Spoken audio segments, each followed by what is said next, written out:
kidde kantule mu kamera ogwokubiri tunulawo mu Uganda wano tewaliwo agency Canada gye yali ewadde mulimu kutwala abantu kukola oba togimanyi bumanya tewali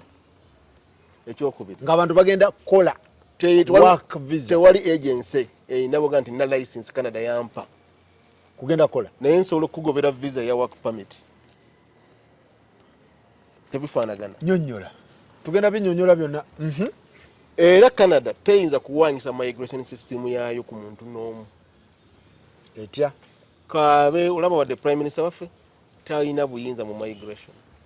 tagisalirawo teyinza kuwanyisa otegeeza ki nti egavumenti kati kuva leero Haji Kassim Sali gwojjako abantu fingerprint gwokola bayo tekisoboka tasobola ekyo kyekitongole biri bibiri byokka Canada ekitongole ekyomusolo n'ekya migration biri independent tebiwanyisa ate tebigendera ku mateeka ga muntu their final decisions goes appealing mu bo balina amateeka agaabwe toyinza kwapiringa wagundi wa minister no olaba baba badlayinze famire y'okujja n'ogenda wa MP n'omusaba naye awandiika bbaluwa so tasindika authority timumuwe agamba mbadde wano n'omulonzi wange Haji Kassim Sali applying abaana be 7 naye abaana tebajjanga manager gamutule mu fayiro ye asobole okufuna famire nsaba si bya kibuli ate era wadde asabye bo bagendera ku system yaabwe kubanga buli kintu kyonna kirina requirements ono yabagamba tosobola kujja Canada abajjako ebigalo ye yabajjako bakolerawo medical omuntu yenna alina ajja Canada ng'ajja kukola ng'avuddeyo ne working visa ajja ng'ajja ku migration kaŋŋambe sponsorship ajja ng'ajja kusoma ayina osooka n'akola medical student n'omukozi ne migrant bano bafamire yaliwa oyo sponsorship migrant yaliwa nga gwe oyinza okutuuka n'oga nti okoyo okubeera e Uganda osobola okukola fayiro gye tuyita migrant visa nga ngenda butadda Canada ejjekkiriza oyo naye ayita mu medical akola medical it's a must bano yabafunira visa ono tezaaliyo era nze mbadde ninakola nti visa ezo zaalindi tezisobola kuba ntuufu yazibafunira tezisobola kuba ntuufu visa wenyinyi nnyo ziri fake ezo kyo kiri kingi people they fake visas in Kampala ne Uganda wano eyo visa teriyo ate ekyokubiri kati system eyo ya work permit visa eri scrapped tandika ne guno omwaka 2025 bagijewo tunula mu kamera abantu baffe bawulirize ebintu bino bakufere bakuyite sente za work permit visa ng'otegedde ebimu Trodubi yalese amaze okuscrappinga yes project eyo eya work permit visa tebakyayagala bakozi olaba no yokusoma bagistopping emyezi egi student nga kalasi teri student yayingira basooka batereza system yaabwe bajje mu lupolo ziri zinasosa okugamba tegeeza omuntu tayima e Kampala n'agamba nkutwala kukola Canada ate akutwala kukola right now panawo asobola kutwala nga visitor eyo system yokka Canada yasigadde ngeri intact kasomatizo wa migration n'akuwa visa ya visitor yo terinaako cut off visa kyali open terinaako cut off terinaako limitation nti oba abantu 100 bebaagala oba mutwalo naye zonna category zisigadde basaddeko nga bolaba nti quotas otyo bano twagala 10,000 bano twagala 4 bano twagala 3 guno omwaka bazze ku sisimu yaabwe enkadde ekyolaba ekyo bakola kati kyekyaliwo before ng'abantu babaleetera 10,000 buli mwaka nga betuyingiza Canada gye bazze kati gye bazze omuntu yekka yasigala gwe bataregulatinga ye mugenyi omugenyi ye talina regulation yonna kasamatiza wa migration nemuwa visa panawo wuliriza bulungi panawo aba work permit visa bali ku stop bali ku pause pause bagipozinze tekisi kyankomeredde but pause nga batereze ekintu bakyali mu organizing ekintu abantu bakiyingira nnyo kati bali mu kitereeza so tebamanyi period ki ekinatererera Canada bwe era bweriddamu bajja kuddamu abakulembeze nga bazze bagamba nti kati system tugizizaawo walala we bagize omuntu waffe atannateekamu kasente tumulabule nti awo wakyaliwo amaggwa n'abalala abajja nga baagala okusoma nga togenda kukola diguli yakubiri diguli eno esooka bagikuttemukko baba basooka bagistoping emyezi egi bakyala esooka eyo ena nga bagirinnyeemu ddala ekiziyiza naye nga kusinga kyobalaba si Canada yokka noza n'America yastopinze nga Banigeria era okujja okusoma naye nga bagira basomera ewaabwe anakyeraka yatankudde ebintu bye Canada balina engeri gye bagenda ne bamanipulatinga system omanyi bo kasabazula loophole oyo nawe bayinza oyitawo ng'obukolwa bayitawo obukisiru nga mutwalo osanga guyingidde nga guli munda kati ne student bachelor maze senior 6 ngenda somera eri simanyi biki naawe naye kati ate abayingira college bakuttemuko abayingira college batya kati abaana wanayinza okujja nga agenda kuyingira college tagenda direct ku university aba college bakyalinawo space okimanyi nti waliwo n'amasomero nga ba head teachers babakwata abaawo ab'e Canada olwa fraud yeeyo ya students visas head teachers nga babaleeta kusomesa nga anti be issuing admission waliwo abakwate it was a good katelo yali nene nnyo bye byali ebungereza bye nawulira simanyi herese work simanyi biki waliwo visa eyo yali eyitamu abantu ne bagikwata kati ekyo kyebaddewo naye bajja kitereeza Canada teteremerwa nko migration system yayo teremerwako so twagala tukube tochi omuntu wakufunira visa enfu eya nassa kitegeeza ki mu bulamu obwo gwe bagifunira ye checking mwababeerayo mutubu kakati abagenda kulagawo visa ya fulujisa consequences za visa enfu mu katabo ko abantu zibabuli bwagiyisamu bwati ekola green entuufu oba entuufu eyaka green kati eno niwagiyisamu bwati teraga kyobola bwatuuka ku kisaawe linagamba nti sooka okubira migration ne gye basazizaamu bagijjamu era that kind of technology teyaka atesobola olukisamu bwati ngaomwana akomonga nti mba nenyasooka okubira ku migration ogyebuuzeeko nina kodi zetampa ye agamba ina kodi zetampa naye terina kodi zemuwa teyase kati ngaokubira immigration onogikubira ekugamba eki bwoba wakatabo bulooka baabe pa bayisamu kikalaamu nga bakakuddiza baliwa aba migration ayisa muyisa kikalaamu ekikalaamu kino bakisa mu passport yo teriyo nsi egenda kuwa visa wakirolekamu enfu nga sinsa zeemu notabakubira notabakubira akatabo anti era bayinza ogisangamu one time ng'ogenza obbasaba ne bagisangayo ekyo kirala ate oba obasaba Canada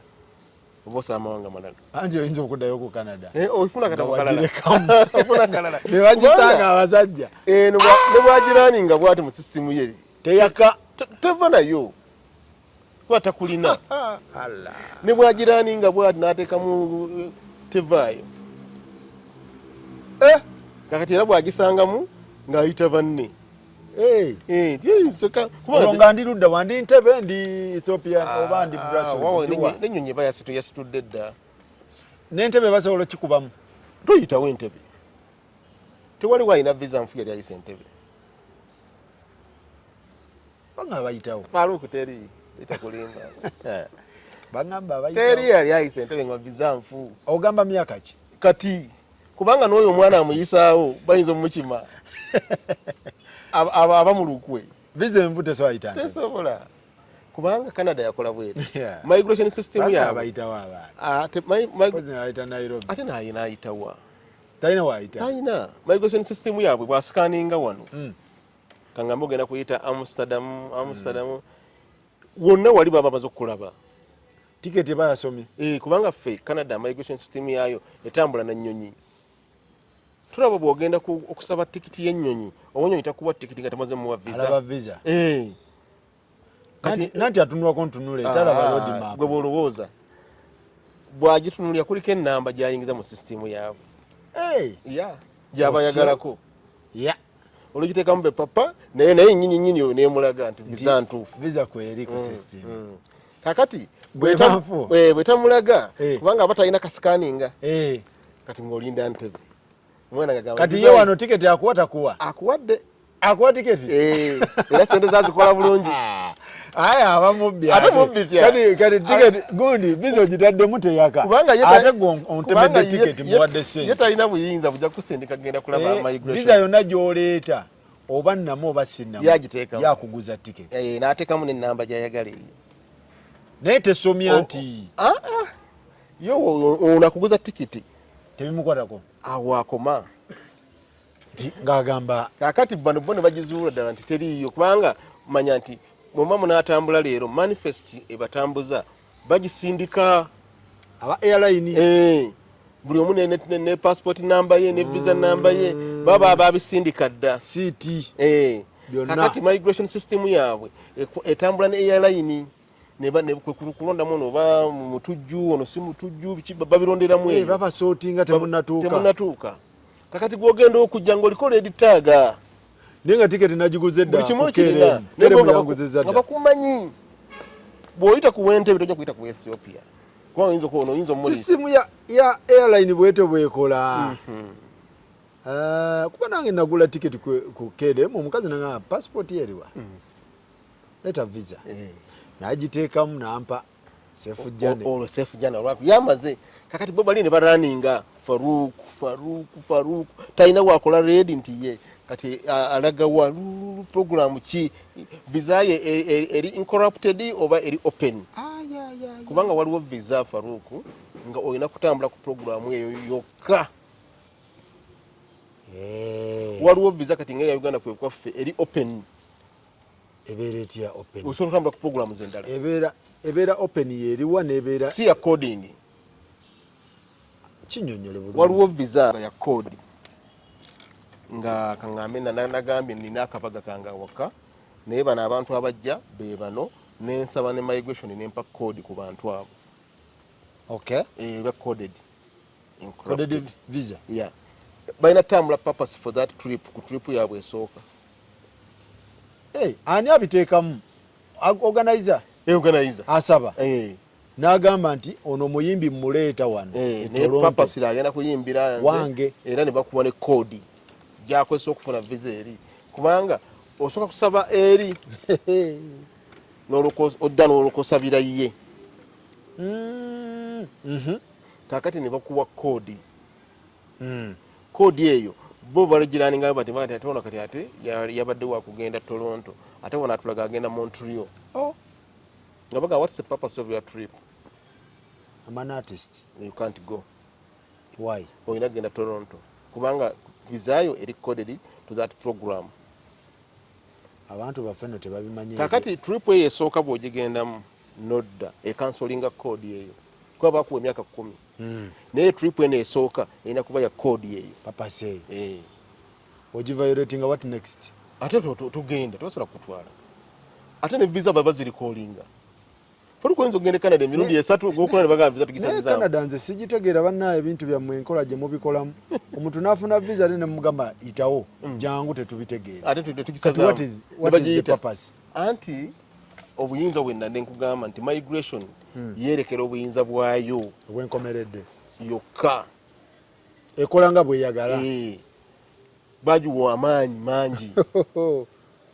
asobola okuyita negamba visa tugisaziza bagikuwadde mu bukyamu tukwetegereza toli ate nga wajjayo nadda nga wayingirayo nga basazaamu zokka bokka bantu bano abakyali esite sebo n'abagenda ne bagamba tosobola kudda mu nsi yaffe todda genda walaga obulimba samuawo oba wakola bwoti nibagisazaamu yeyo Canada ntuufu So kati baganda baffe tuli wanne Haji Kasim CEO wa Uganda kwe kwaffe engebeerayo egenda beerayo ddi this time mulinayo buli mwaka Faruk tutubadde kanga tulina conference mbadde simanyi ate yaffe ndagamba sisi yakutembeeya ebere Edmonton ate ebeerayo nga lumu nga bbiri nga ssatu olaba ne mu covid mwakuba ate kati twayongera mu tourism Royal Tour luli wali ne baani twalina omulangira California kulembera delegation yali nnungi nnyo era kati tusuubira binene era nga bw'otumanyi ebyaffe era weketunadda wano nja kukuwa layini naye nze gwotatwala onyumiza bunyumiza ebintu ebiri eyo kikiina kukola ki wanga oyagala nnyo America naye ng'abo n'Amerika tubaagaza ki America onkubi Abamerika Abakanada so bw'okasukira akalira Abakanada nti sibaagala Abakanada mbaagala nnyo naye ng'abo gira oguluba n'abo gira nguluba n'Abamerika Abamerika bakyali bange naye nga ne Canada mbaagala North America yonna kyekimu nagamba ko bali kuleeta ekiro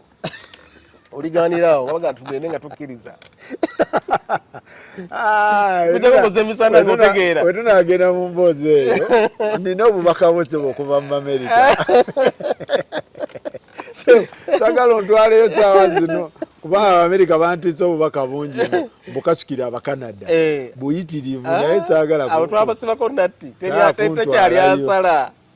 twatekawo katubula kuteekawo kisenge kya Trump Trump yagala gifuula state Canada kubanga ebintu bibalemeredde bw'atyo bw'ayogera tasobola mufuuke state yaabwe ya 51 eri nsi erimu America kumpi bbiri ng'agyepankirako America tono ku Canada. All right. So tukyatambula nga tubabuulira egenda beerayo gundi ki Uganda kwe kafa yaddi August guno mwaka August this year nga lumunga 2 nenga 3 tulina kulana ne research research last time yatukolera medi yajja medite yatuuka ne yali wakubeerayo yalina byamukwatamu nga yali yafuna yabiina byonna medi obugatto weebuli lwa miti yabiina baani bonna bayina naye tusuubirayo Canada ekyali nzigule bajja kujja open so this time around era bayatusuubira tugenda kuannouncing ku end of this month kuba mwaka gwakatandika ate tukyabuzayo emyezi 8 so tugatandika bulungi okukiranga bulungi naye nga abaagala okuregisita nga tuli nabo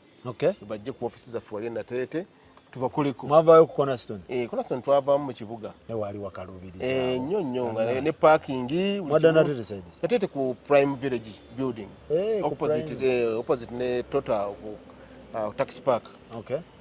floor ya kubiri olaba D40 agala olijesalinga ayingirewo ajje ate kati mwendi bajje bandabe tukole registration all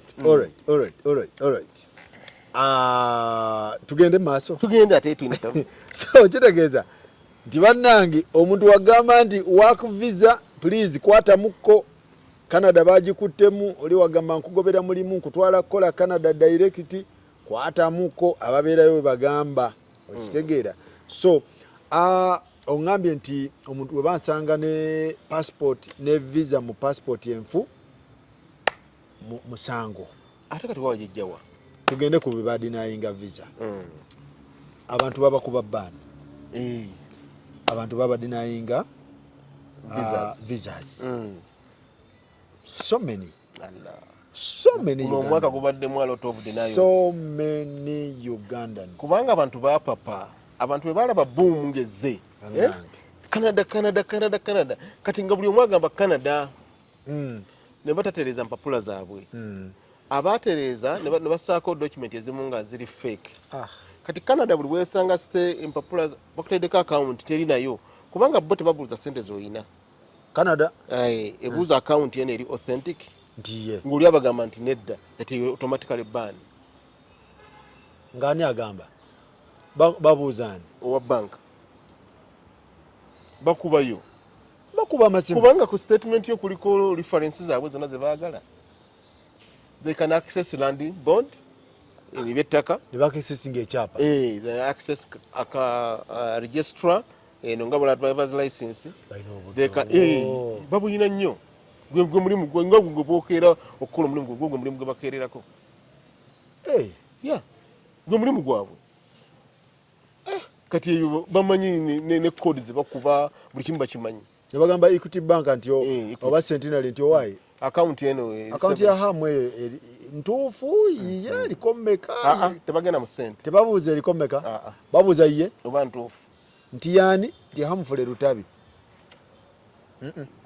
talina account mu Centenary kati eyo automatically ban gegenda eyo bamukuba ban tebamuzaako oyo ataddeko fault nze mpapula kubanga yo verifying mpapula kati incredibility tayina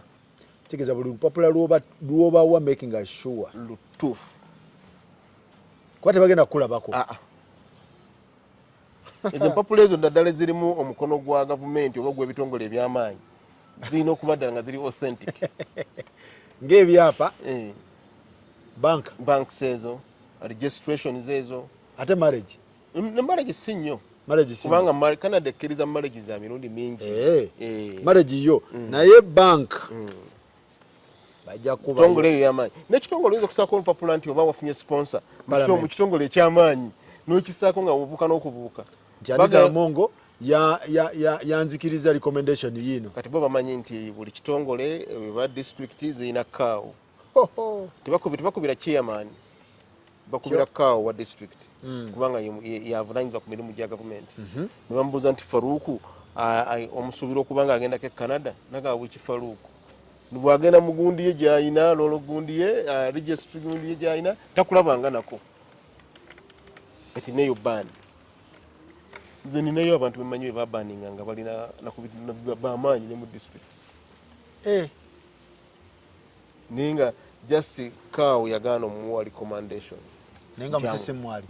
Allah ninagaana kubanga tebakolegana nenga empapula ze si nkyamu naye kigaa nti omuntu gwe babuuza akulinako bias oba takulinaako ekyo kikubya ye answer gy'aba yagala yekka ono olukimugamba bwe pabanga gwasindise nti andi nze nyinza obbaga nkolera New Vision nendeeta ebbaluwa nga nagifooginze ng'eriko Vision Group paper headed Vision Group nga balaga HR yagikoze ki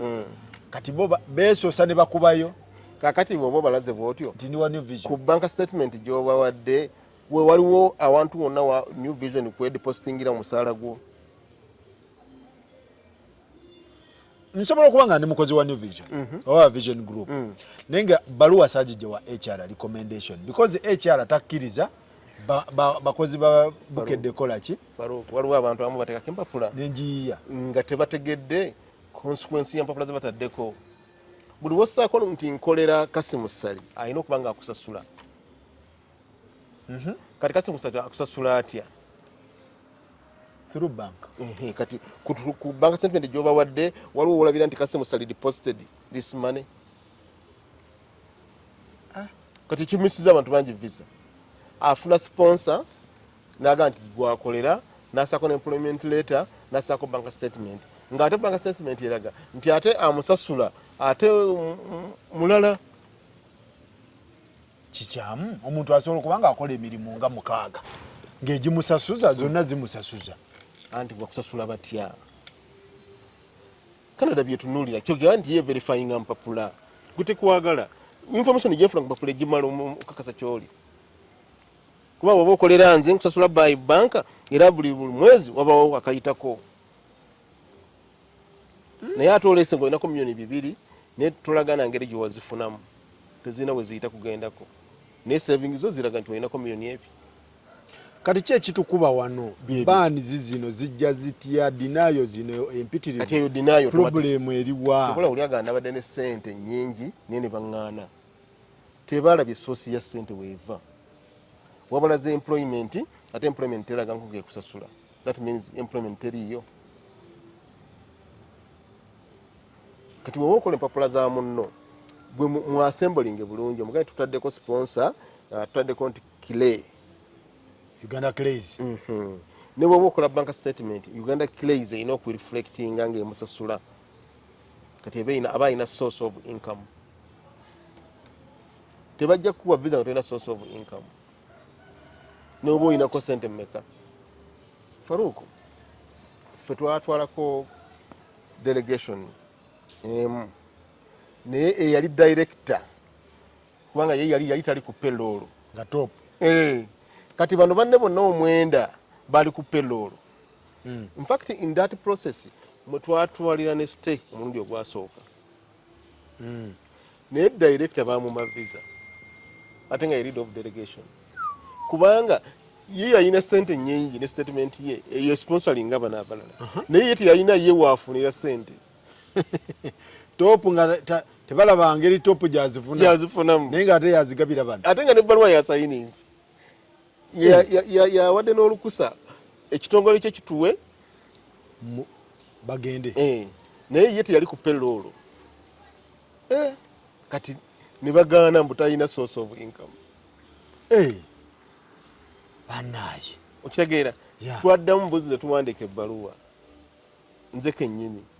netugamba no ono omwami yakola bwati ne bwati ne bwati omusala gwe ali asasulwa bwati ne bwati netuteekako pestabs endala otya kati aliwa gwe badinayinga aliwa gwe bakuba baani byebiriwa dinayo abeera kuki gwe badinayinga talaga tamatiza ekyo kyataddeyo naye gwe babaninga aba ataddeko ekintu nga kifu yagenze ku nasa nayiya dokumenti ye najeta nagikubayo bebbu owa baani ono gwe badinayinga aba tamatiza kati nga teyalese feke naye nga tamatiza oba ayinza okuba nga yaleteddemu feke era feke amugamba feke babaani owadde nayo abajasi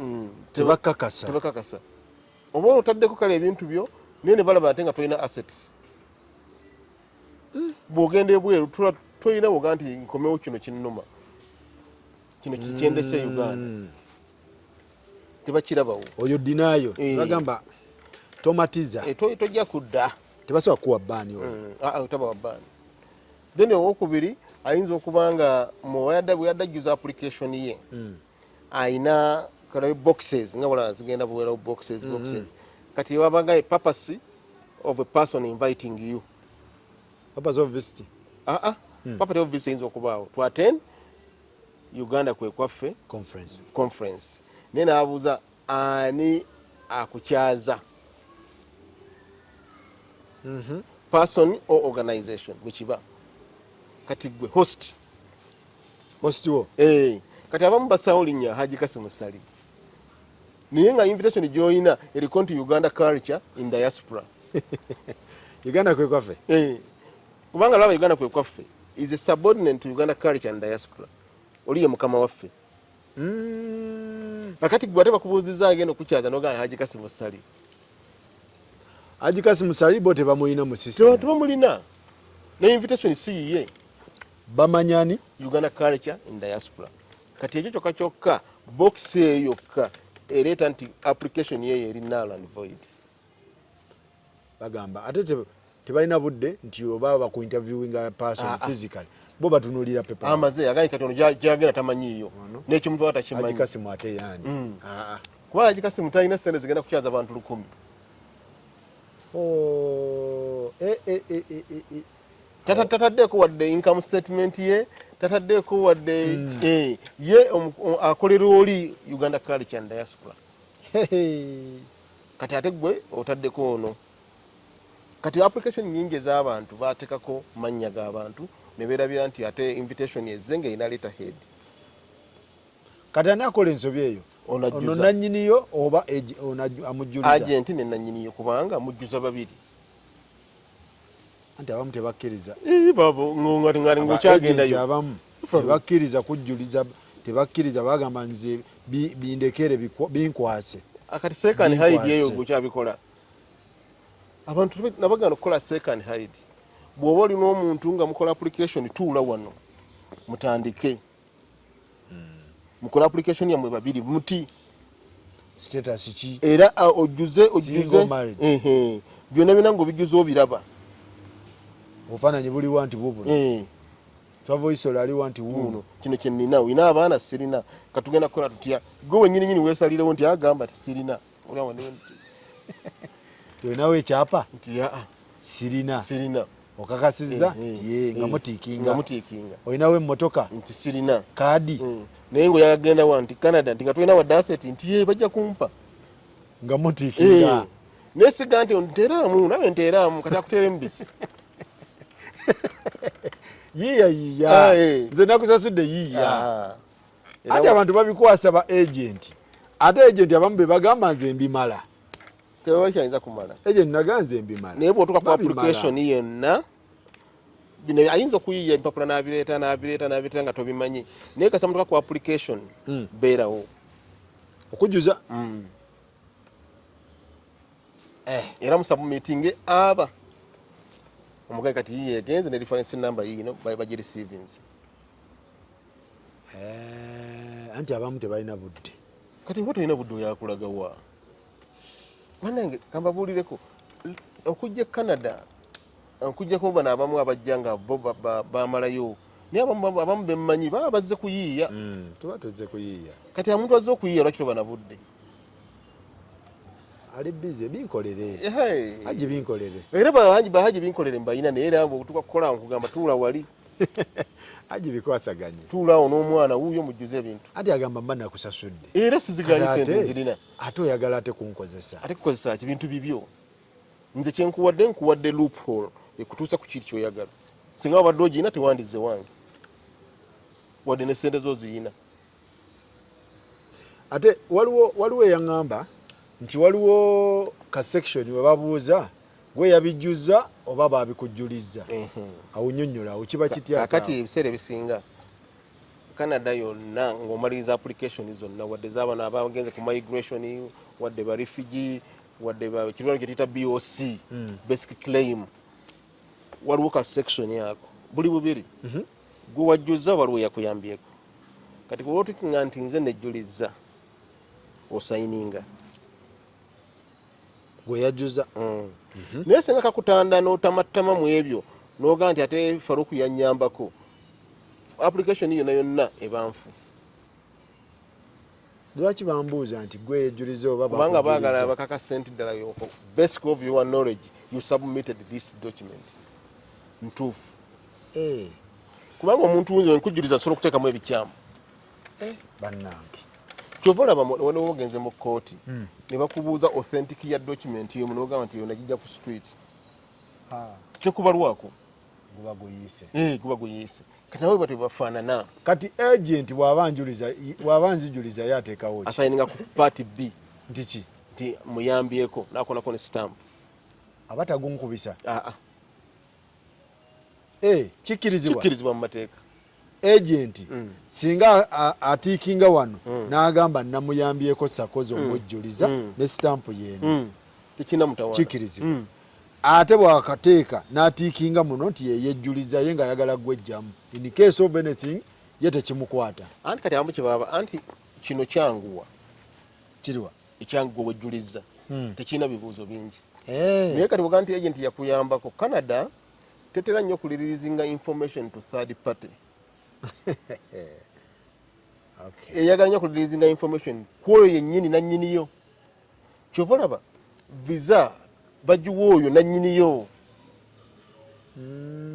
so tebagiwa oli akoledde akoledde talina buyinza bwa visa kakati buli bwagamba nti nze namujjuliza omupiira abagukugjeeko nazze ku ono kati naawe ne bw'otuuka e Canada kesi yo eba nnyangu nnyo okuwininga kuba sigwe yabijjuza sigwe abantu abakaluubirirwamu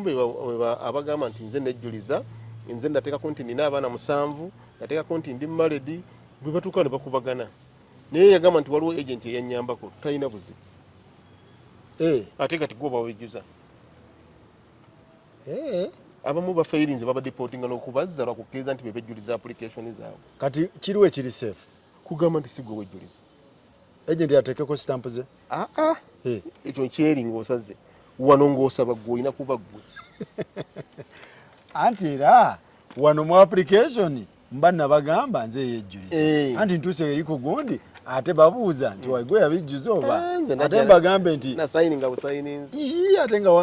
wagamba walayira n'ogamba nti yegwe era sigini kyayange eyo naye wali totege biri biri simanyi Baruku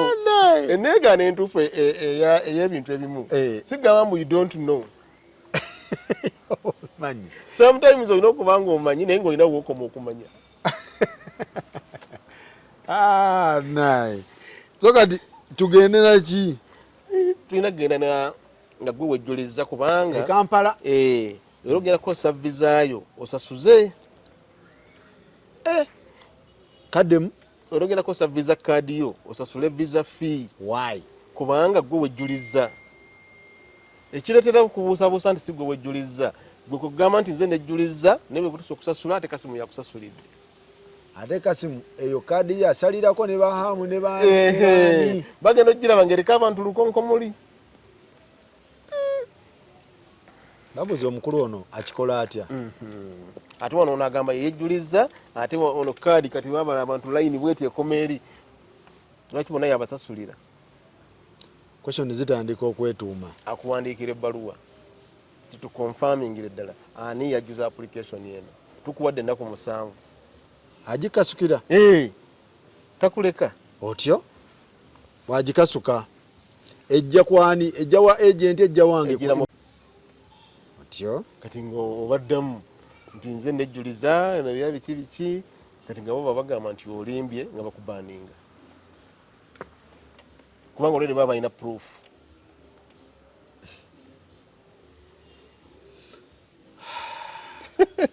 nga bakuwa bani ya myaka emeka 5 gyo bani zezemu kati nazo tuziwoza ne tuziwininga bani baziwoza kati tulina forms ze tujjuza ne tuziteekayo ne batuddamu ne tuziteekayo applications empya okay era mbadde mbuuza kati owa bani yatunda ebintu bye adda ku ki naye nti bayinza omujjako bani naye ne batamuwa visa ninga bani Canada gyekujjako kubanga ekizibu kya bani nti Canada bwekubaninga n'Amerika ebeekulaba bwe buzibu bwa Canada kati olina okulwana bani eyo neevaawo osobola okugendako awalala anaayi kubanga bo bakubaninga mu sisitemu yaabwe olulaninga bwe bati senga mbadde nze ne GSMS wano ala nenkulaga ne section eyo US and Canada partner in credibility and biometrics criminal nga bamukwatidde Canada tayingira America tekisoboka baba bamulabye dda bakulabye dda bwebanja ekya bani ye Canada America egamba bugambi olaba osenga obadde otambula nnyo ng'okulosinga border banze ndi cross border person osangako abantu bebajjeewo abajjidde mu mmotoka n'aparkinga bwati ku migration olaba nga bamushieldinga nga bamutwala wa munda eyo for second security check aba ayina bamusaako obutaala naye olwokuba nti oluusi aba alina passport ngeri strong kaŋŋambe ya Canada ya Germany ya UK ya Australia ezo ziri very strong baddamu ne bamukolako second check kati bamala omukolako second check aba admissible oba deniable nga bagaddayo gyova naye tebakusiba kati webigwa kuffe passport zaffe ezanafuwa nezidda n'eri kati gwokoma n'eno bagambye ku visa eno toyitayo era busobola oyinza okusayo GSMS ogenda okukebera nga bakoliko nti band kati weba talina gyalaga Faruku alright era omulala abuuza nti bandi nayinga naye saafuna information okuva wa agent yansuulirako akantu awo tyowaye tebakuwadde ye nadduka njagala ntegeera nti bankuba bani tebankuba bani like reason kize bampa nzijjawa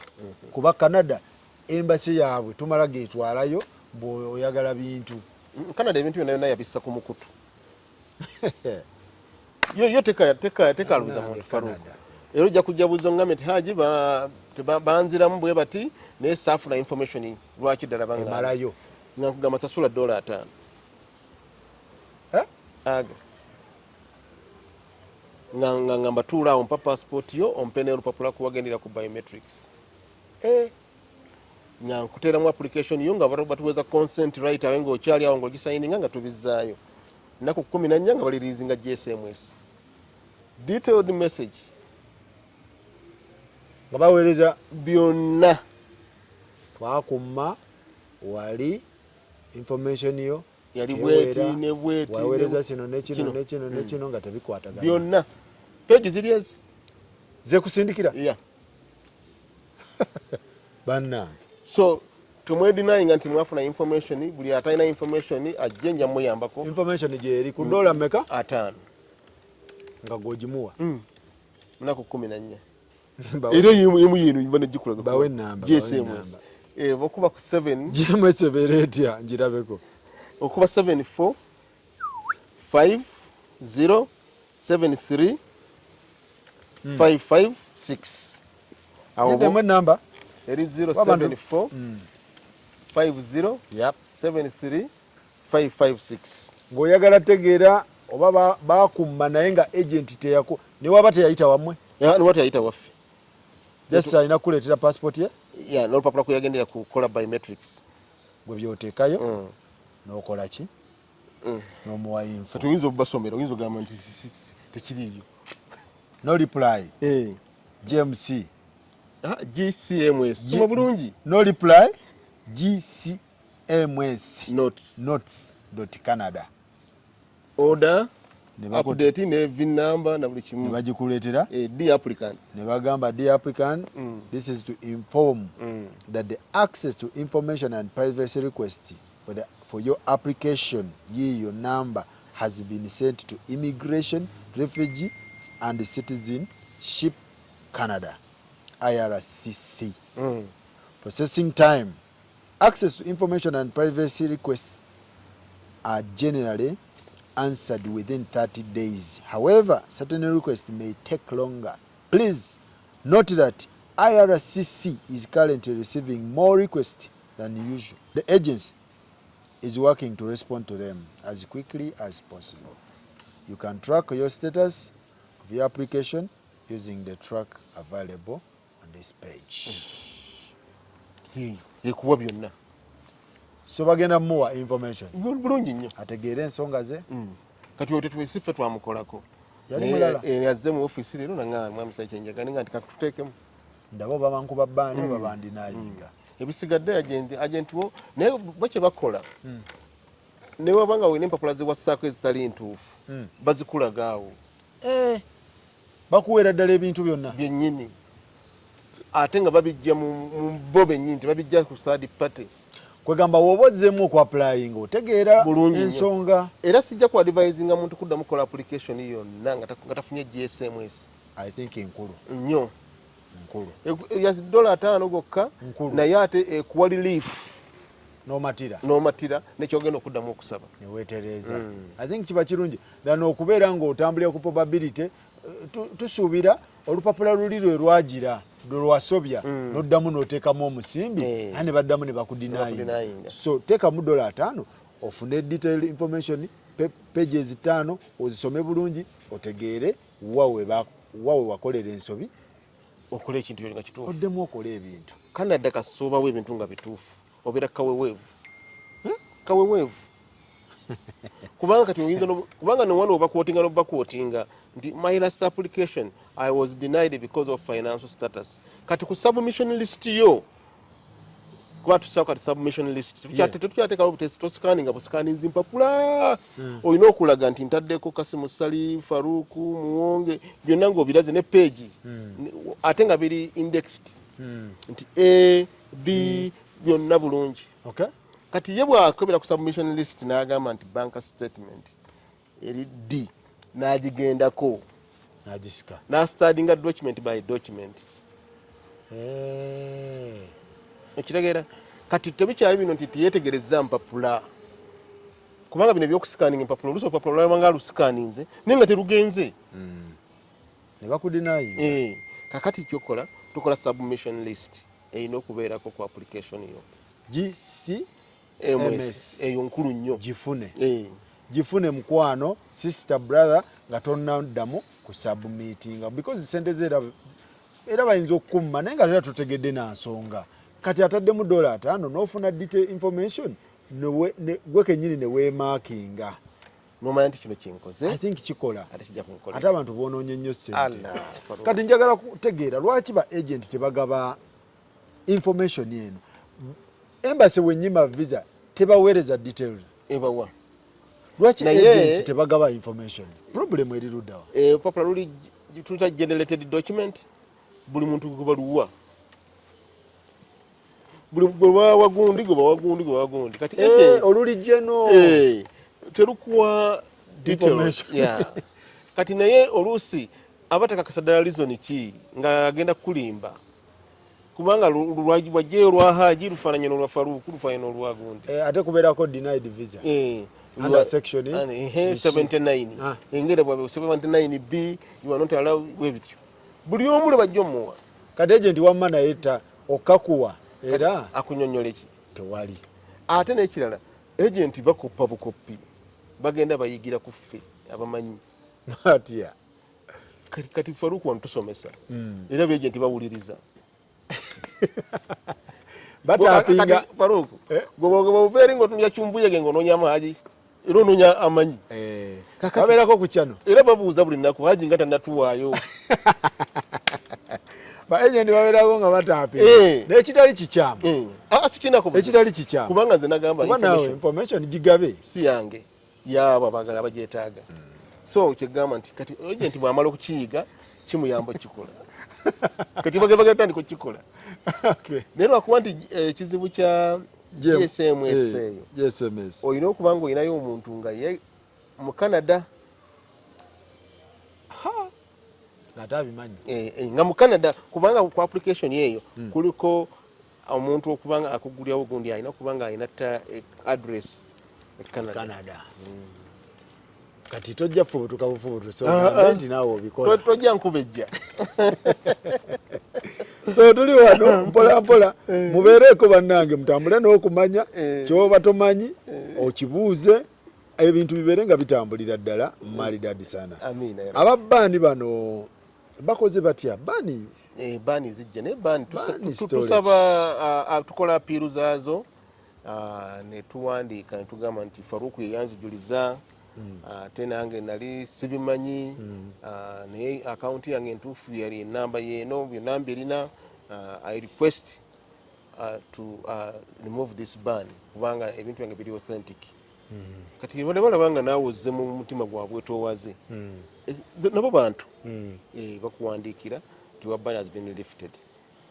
kubanga application eyo bakiteerawo ekyo omuntu yafuna baani addemu asabe abenga emugibwako. Waliwo ababbaani be bawaddeko obaawe bakuwa bbaani waliwo omukyalo obeera khalas bamubaaninga kati twakola application yeeyo naye ne tuteekako na application eyaki eya visa ne bajja nga tenga bamuwadde ne visa tetwabiddamu. Mwakola mutya? Twakola application ye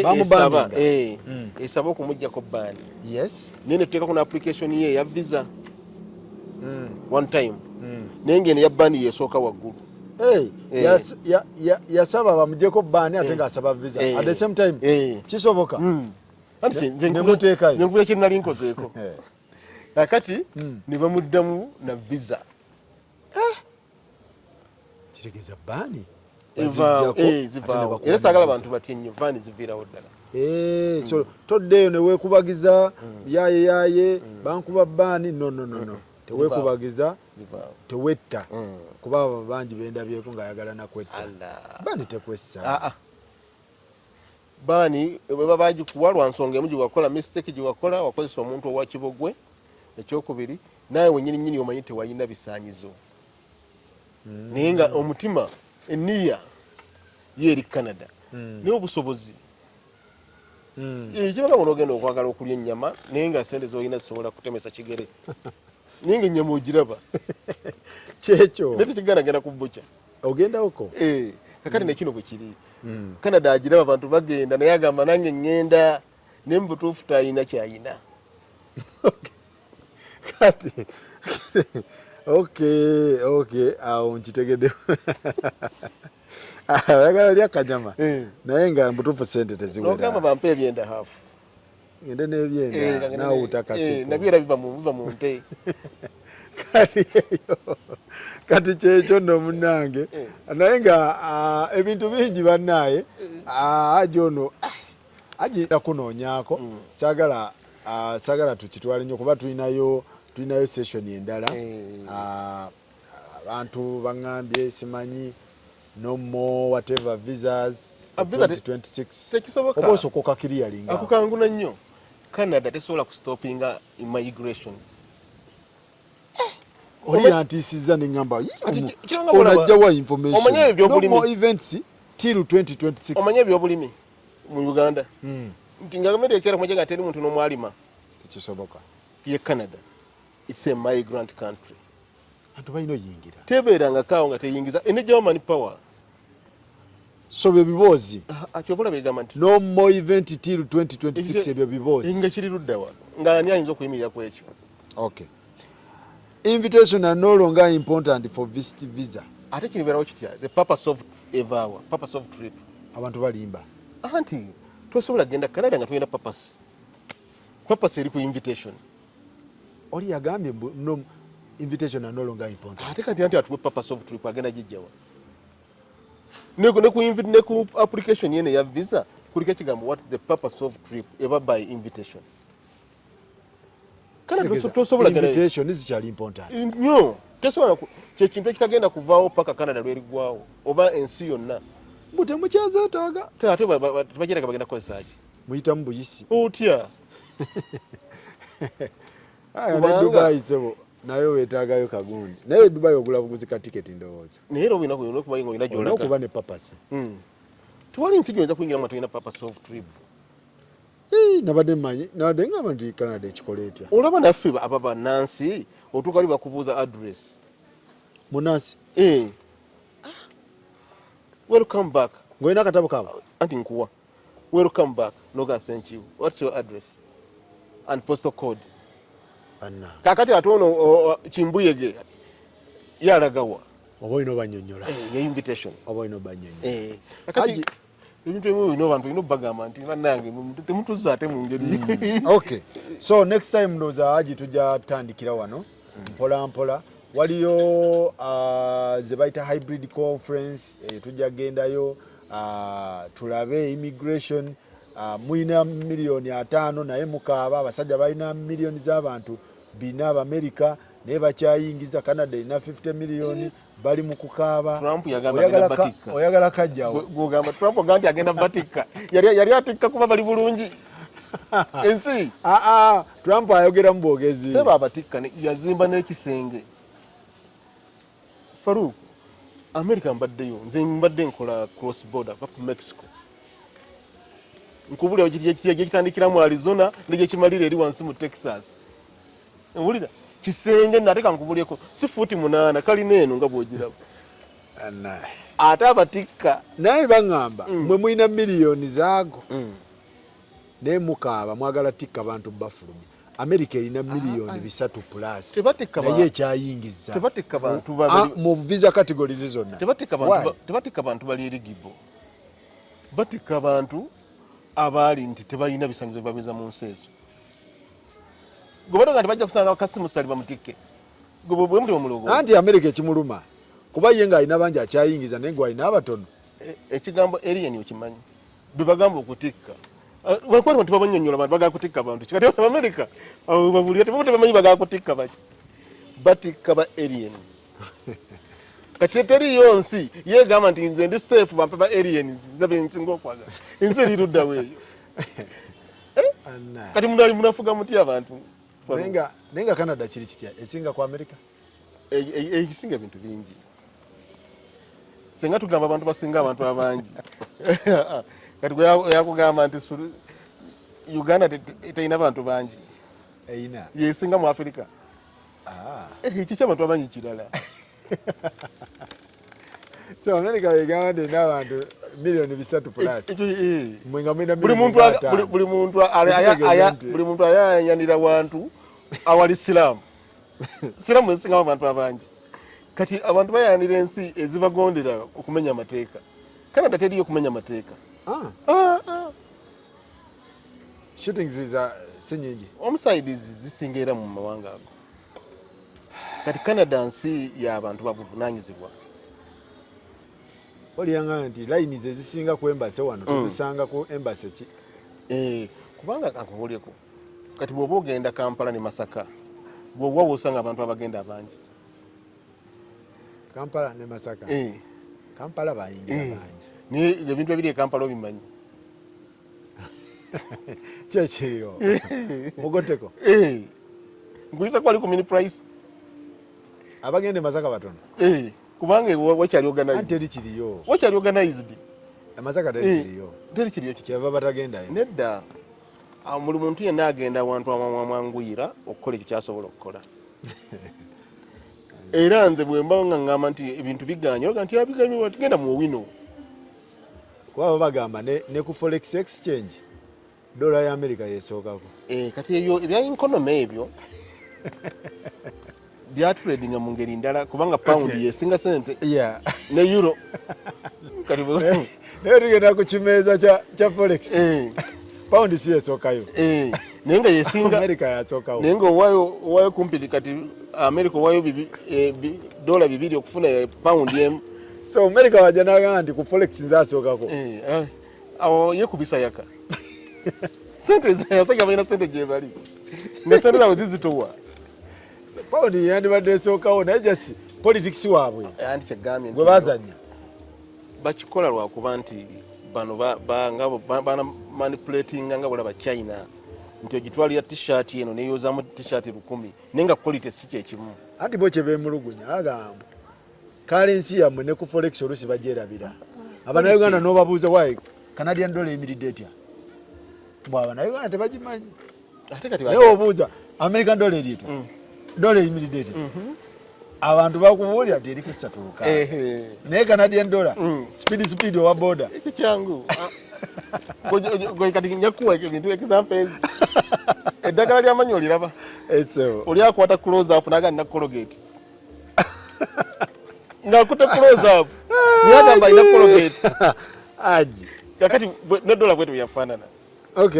abantu bagigandawaza nti buli sente ey'ebweru bagiyita ki anti waliwo amanya ameekusifu anti kyekyegambye ti nga bw'ogamba nti neddagala ly'amannyo buli muntu aliyita colgate naye nga si colgate Sensodyne ninga abantu amawanga galina sente gyegali nga sente za ddala so America ebyokwesudira nti Canadian dollars tebagimanyi yekubya yaka ate tebagimanyi batya bwemutambula ne corona ye Sweden Canada eri ku nsinjavu bangambye bwemutambula na corona mutambula na Swiss franc gye mutambulireyo wansi ku kimeeza mu billboard nedda trading tebalinga nti ebintu bya economy bye byawukana kubanga Canada America kyeyakola yaddira transit zonna eza sente zirina sooka New York anti bwegamba nobalansingira oba osindika China eyagala esooke ekulozeeko kubanga yo yatradinga mu sente anti kyekyo kyegamba nti mubalansingira New York ku kimeeza tutunulira nnyo benefits endala ezisinga n'ekyo kubanga sente si bulamu abantu balina sente wano naye nga bafu aji leero tukome wano leero njakufunira buvunizi mu America wange kakandi omusajja wuno njakufunira mu America wange mutege wano aji neyanza tukwatagane endowooza next time tunyumyemuko ne conference babulire conference gyeri era abanaye mujje mulijja salinge naffe wali endatete essimu yaffe njibawadde eri 7450 73 556 tuli ku D40 bw'oyingira bwoti waggulu second floor ojja kulaba D40 awo we tuli tuli open Monday to Friday tulijja salinga paka mu mwezi ogwokusatu so naye omwangu yatta enswa alright next time tugenda kukoonako ku prime minister wenkyukakyuka prime minister bino byetuwulira nti ate Trump ayagala gula Canada gifuula state bannayuganda bali ku kyawo emirimu gyaterera teginnaterera bingi tugenda kuba tubikoonako naawe atusuubira ogende Canada weeteeketeeke bulungi nnyo tugenda kuba nawe tukukoonako mpola tukuwa advice oli Uganda waliwo gwe nasanze akola milioni nga 15 omwezi naye ng'ayagala advice agende Canada tagenda oyo asigale wano nedda ssebo nkubuuliriddewo si byakusalawo mangu awo nze mmanyi oyo agira afuna 10 n'ezo okujja nga ngamba nti ayagala kujja kutereeza baana be famire naye ye ng'omuntu alyokke omuntu alyokke ante byawano bimanyi tebiri gundi tebiri stable ebweru